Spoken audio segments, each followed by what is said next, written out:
Hi everyone, it's Dr. Ratliff, your learning expert, and I'm here today to shed light on a misconception that sometimes us educators have fallen into, and that is in regards to students retaining information. So I was a teacher for a number of years, and I remember teaching third grade in Chicago, and one of the things that I could never understand is after I had taught my heart out, I have done literally everything that I knew to do. When it was time for them to take the assessment, they seemed to go blank. They couldn't do things on their own. They struggled to work independently and to demonstrate their learning and their understanding on their own. And I was just absolutely baffled. And even now, I get questions from educators, teachers all over the world asking me, what can I do to help students retain information a little bit better? So I want to give you some tips and strategies on what you can do in your classrooms to help students actually retain the information. So when it's time for them to take the assessment, they won't have these blank out moments and they'll actually remember and recall what it is that you actually taught them and be able to demonstrate their understanding of the content. So let's start off first with a little bit of background information. So students come to us, of course, with a myriad of knowledge, some of which unfortunately have gaps in the knowledge, but it's up to us to make sure that we fill those gaps and do what we need to do to pretty much tailor the unfinished learning that students come to us with. So there's two buckets of memory, so to speak, that students come with. So there's a bucket called episodic memory, and there's a bucket called semantic memory.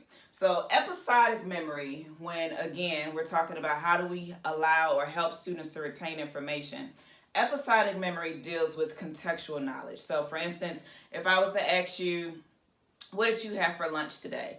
You would be able to tell me a pizza or a burger or a salad. These are things that you could easily recall. I might even ask you, who picked you up from work yesterday, or what did you have for dinner last night? Things that are pretty fresh in our mind. These are things that students could retain. So for instance, they might remember who was the line leader yesterday on your way to art class, or what did the cafeteria serve for lunch yesterday, or what did they have in the after school program as a snack, or what movie did they watch in the after school program. So all of these things fall into the episodic memory bank, right? So these are things that they can easily recall without too much knowledge. But guess what? Unfortunately, things in this bank fade away. And that's the bank that sometimes teachers tap into when they're teaching things.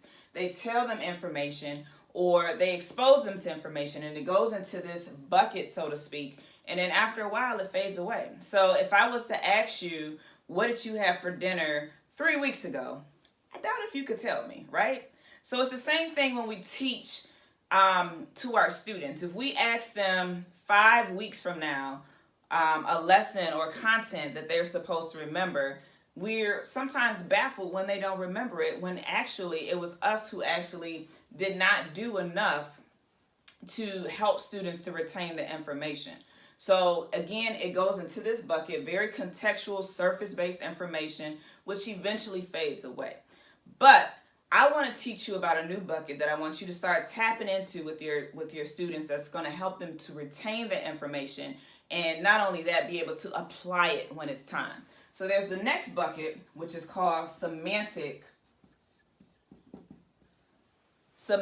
memory, and that deals more so with long-term memory, right? So when you're tapping into the bucket of semantic memory, you're tapping into allowing students to engage and grapple with the information. So not just telling them contextual knowledge, surface-based information. It involves more work.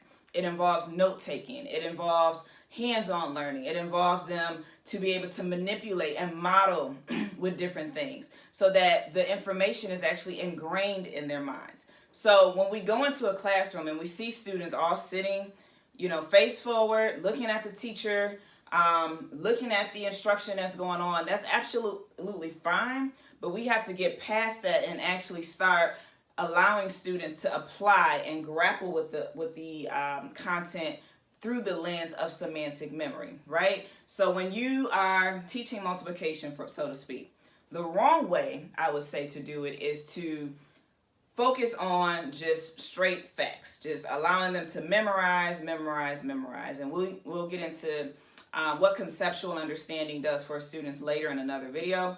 But if you really want them to learn and to be able to apply mathematics, you have to really teach them how to conceptualize it on their own. So that means using manipulatives. That means allowing them to kinesthetically move things around so that they can understand what it is that you're trying to teach them.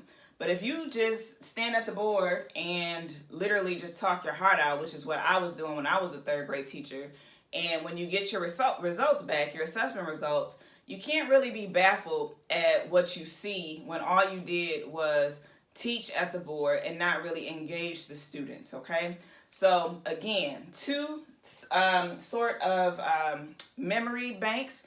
Episodic memory, again, things that will fade away. And then the semantic memory, things that create memorable experiences for students, allowing them to engage in joyful, rigorous, and adventurous learning that involves them being involved, involves them actually having a hands-on approach to learning the material. So if you want students to retain their information, your best bet is to tap into this and not necessarily avoid this, but be more intentional about allowing students to, or making deposits into students' semantic memory versus their episodic memory. All right? Thank you so much. Be sure to subscribe. More videos coming your way.